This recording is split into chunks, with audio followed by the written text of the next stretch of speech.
ఇక్కడ మీకు కంటైనర్ కనిపిస్తుంది కదా, మనకి ఇక్కడ పోలీసులు కూడా కనిపిస్తున్నారు. ఈ కంటైనర్లో 500 కోట్ల రూపాయలు ఉన్నాయి. ఇలాంటి కంటైనర్స్ 4 అంటే 2000 కోట్ల రూపాయలని తరలిస్తుండగా 2000 కోట్ల రూపాయల కరెన్సీని డబ్బును తరలిస్తుండగా పోలీసులు పట్టుకున్నారు.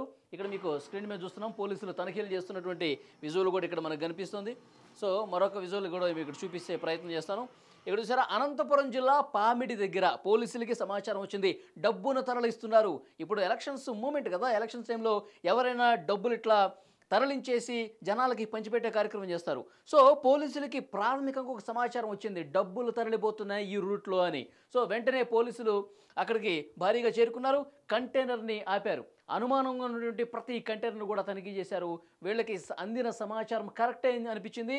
పోలీసులు తనిఖీ చేస్తుండగా ఒక్క కంటైనర్లో 500 కోట్ల రూపాయలు కనిపించాయి. తర్వాత దీని వెనకాల కూడా ఇంకొన్ని కంటైనర్లు కనిపించాయి. మొత్తం 4 కంటైనర్లు, 500 × 4 2000 కోట్ల రూపాయలు తరలిస్తున్నారు.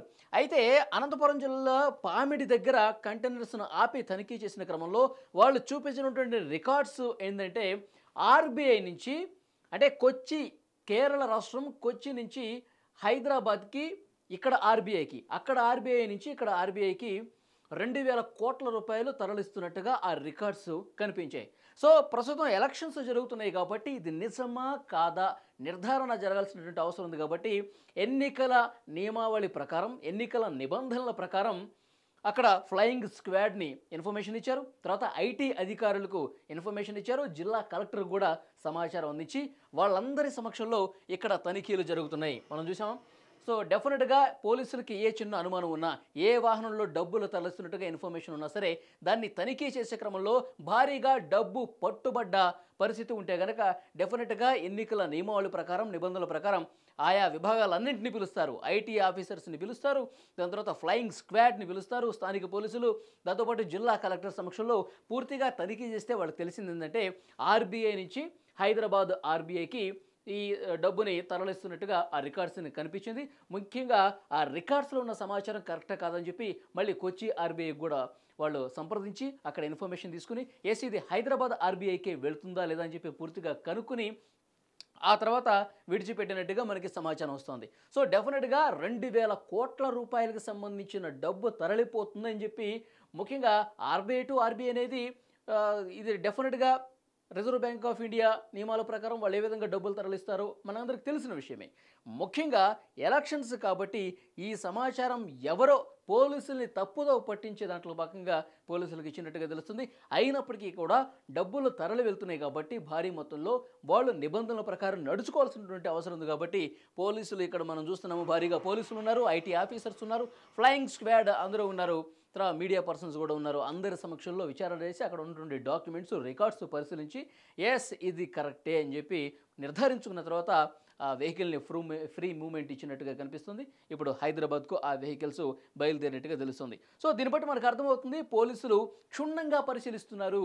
ఈ ఎన్నికల సమయంలో నాయకులు, పార్టీలకు సంబంధించిన వాళ్ళు డబ్బులు యథేచ్ఛగా తరలించి ప్రజలకు పంచిపెట్టే కార్యక్రమం చేస్తారు. కాబట్టి పోలింగ్ మే 13న 2 తెలుగు రాష్ట్రాల్లో ఉంటుంది. కాబట్టి ఆ సమయానికి భారీ మొత్తంలో డబ్బు చేతులు మారి డబ్బులు చూపించి ఓటు వేయించుకునే కార్యక్రమానికి పార్టీలు, నాయకులు పూనుకుంటారు. కాబట్టి అది జరగకుండా ఉండేందుకు విస్తృతంగా తనిఖీలు చేస్తున్నారు. అన్ని హైవేస్లో తనిఖీలు ముమ్మరం చేశారు. ప్రతి టోల్ గేట్ దగ్గర పోలీసులు కాపు కాసి మరి ప్రతి వెహికల్ని క్షుణ్ణంగా పరిశీలిస్తున్న పరిస్థితి. సో ఈ నేపథ్యంలోనే అధికారికంగా ఆర్బీఐ నుంచి డబ్బులు తరలిస్తున్నారు. కాబట్టి ఆ రికార్డ్స్ని పరిశీలించి ఇది కరెక్టే, ఇందులో ఏ తప్పు లేదు అని చెప్పి నిర్ధారించుకున్న దాకా ఆ వెహికల్స్ని హైదరాబాద్కి పంపించినట్టుగా తెలుస్తోంది. ఇది అనంతపురం జిల్లా 2000 కోట్ల రూపాయలు, అనంతపురం జిల్లా పామిడి దగ్గర 2000 కోట్ల రూపాయలు ఆర్బీఐకి సంబంధించిన కరెన్సీని ఆపి చెక్ చేసి ఇది వాస్తవం ఉందా కాదా అని చెప్పి ధృవీకరించుకుని దాన్ని విడిచిపెట్టినట్టుగా తెలుస్తోంది.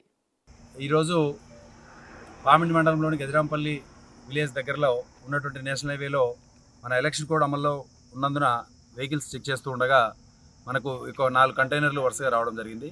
ఈ 4 కంటైనర్లు పోలీస్ స్టిక్కరింగ్తో రావడంతో మాకు అనుమానం వచ్చి వెహికల్స్ని ఆపి చెక్ చేస్తున్నాం. చెక్ చేస్తున్న సందర్భంలో ఒక్కొక్క వెహికల్లో 500 కోట్లు, 4 వెహికల్స్ కలిపి సుమారుగా 2000 కోట్ల రూపాయలు అమౌంట్ని కేరళ కొచ్చి నుంచి హైదరాబాద్ తరలిస్తున్నట్టుగా మాకు ప్రాథమిక సమాచారం చేరింది. ఆ తర్వాత వీళ్ళ దగ్గర ఉన్నటువంటి సిబ్బంది దగ్గర ఉన్నటువంటి డాక్యుమెంట్స్ అన్నీ వెరిఫై చేసి మన ఎఫ్ఎస్టీ టీం భాస్కర్ ఇన్ఛార్జి గారు ఉన్నారు, ఎఫ్ఎస్టీ టీంకి ఇన్ఫామ్ చేశాము. అదేవిధంగా రిటర్నింగ్ ఆఫీసర్ శ్రీనివాస్ రెడ్డి సార్కి, అదేవిధంగా డిస్ట్రిక్ట్ కలెక్టర్, ఎస్పీ గారికి అందరికీ కూడా ఇన్ఫామ్ చేశాము. ఇన్ఫామ్ చేసిన తర్వాత ఇన్కమ్ ట్యాక్స్ డిపార్ట్మెంట్కి మోర్ దాన్ 10 lakhs ఉండడం వల్ల ఈ యొక్క అమౌంట్ని వాళ్ళ ద్వారా చెక్ చేయించి మనం పంపించాలనే ఉద్దేశంతో డిస్ట్రిక్ట్ ఇన్కమ్ ట్యాక్స్ డిపార్ట్మెంట్ వాళ్ళకి తెలియజేయడం జరిగింది. వాళ్ళు వెంటనే స్పందించి ఇక్కడికి వచ్చి వాళ్ళ దగ్గర ఉన్నటువంటి బిల్స్ అన్నింటినీ కూడా చెక్ చేసి ఇవి ఐడిఐ బ్యాంక్ దగ్గర నుంచి ఒక 500 కోట్ల రూపాయలు, అలాగే ఐసిఐసిఐ బ్యాంక్వి 500 కోట్ల రూపాయలు, ఫెడరల్ బ్యాంక్ ఆఫ్ ఇండియా 1000 కోట్ల రూపాయలుగా నిర్ధారించి ఇవి కొచ్చి నుంచి హైదరాబాద్లో ఉన్నటువంటి ఆర్బీఐ బ్యాంక్కి తరలిస్తున్నారు అని చెప్పేసి మనకు తేలింది.